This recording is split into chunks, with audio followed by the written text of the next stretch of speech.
हज़रात, अब हमारे दरमियान दो शायर बाकी हैं, एक नाज़िम मुशायरा और एक शरफुद्दीन साहब। आखिरी शुक्रिया अदा करने के लिए मैं बैठा रहूंगा।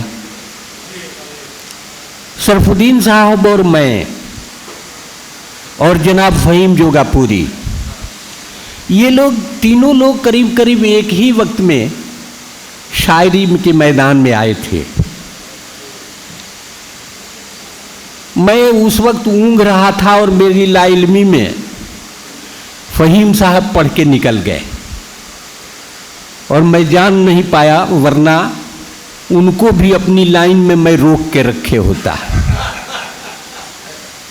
मैं ये चाहता हूं कि शरफुद्दीन साहब एक बच्चे हैं और मैं बचा हूं, तो हम लोग एक लाइन में रहें। नाज़िम मुशायरा बहुत देर से दूसरे को बुला रहे हैं, शेर पढ़वा रहे हैं। हज़रात, मैं इन्हें नाज़िम की हैसियत से बाद में जान पाया, पहले मैं इन्हें एक शायर की हैसियत से ही जानता था। और आज भी मैं समझता हूं कि कामयाब नाज़िम वही होता है जो ज़हनी एतबार से शायर होता है। मैंने अपनी उम्र में बड़े बड़े नाज़िम को देखा है, मलिकज़ादा मंजूर साहब को देखा है, उमर कुरैशी साहब को देखा है और अनवर जलालपुरी साहब को देखा है। और इन तमाम लोगों को मैंने यूं देखा है कि वो लोग अपनी शायरी को कुर्बान कर देते थे मुशायरे की नज़ामत के हवाले। लेकिन मैं ये मानता हूँ कि अगर कोई शायर है और साथ साथ नाज़िम है, तो एक शायर की हैसियत से जब बुलाया जाए तो पूरी महफिल उसे उसी तवज्जो के साथ सुने जिस तरह से सुना जाना चाहिए। मैं दिलशाद गोरखपुरी से गुजारिश करना चाहता हूं कि वो आएँ और अपना कलाम पढ़ें। आपसे गुजारिश है कि यहाँ से मुशायरे को ज़रा सा ज़िंदगी दे देंगे तो एक नाज़िम जो दूसरे को बार बार पढ़वाता रहा, दिन भर चीखता रहा कि वाह वाह क्या कहने, जब वो शेर पढ़े तो ऐसा लगे कि उसने जो काम किया है हम उसके लिए भी वही काम करने जा रहे हैं। मैं जनाब दिलशाद गोरखपुरी से गुजारिश करता हूं कि वो आएँ और अपना कलाम पढ़ें। एक बार ज़ोरदार तालियों से उनका आप इस्तकबाल भी करें। बहुत बहुत शुक्रिया। तंग इनायतपुरी साहब कह रहे थे, उनकी मोहब्बतों को सलाम, हर मोड़ पर बहुत ही दुआएं हमें देते हैं।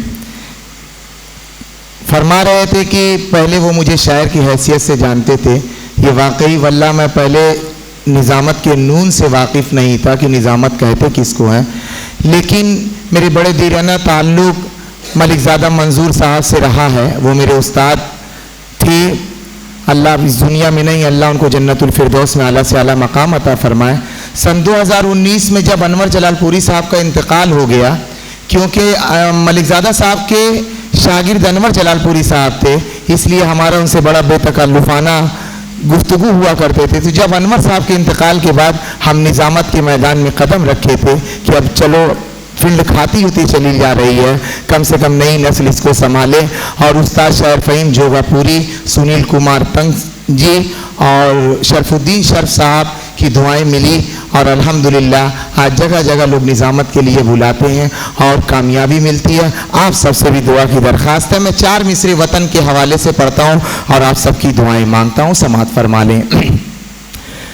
ये बेचैनी है कैसी और कैसी बेकरारी है। मैं ये भी नहीं कहूँगा कि जब पसंद आए तो ताली बजाइएगा, लेकिन मजबूर कर दूंगा इंशाअल्लाह। ये बेचैनी है कैसी और कैसी बेकरारी है, ये दुनिया जानती है अब भी जो कीमत हमारी है। जमाना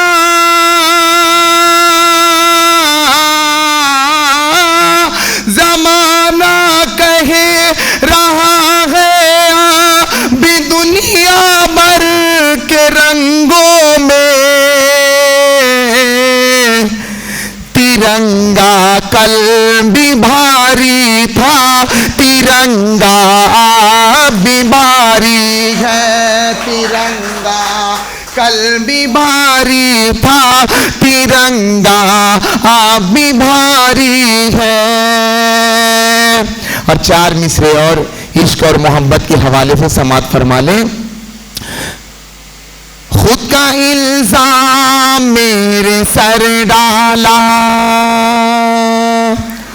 खुद का इल्जाम मेरे सर डाला, मुझको बदनाम तूने कर डाला, मुझको बदनाम तूने कर डाला, मुझको इग्नोर कर रही है वो, उसका नंबर ब्लॉक कर डाला, उसका नंबर ब्लॉक कर डाला, उसका नंबर ब्लॉक कर डाला।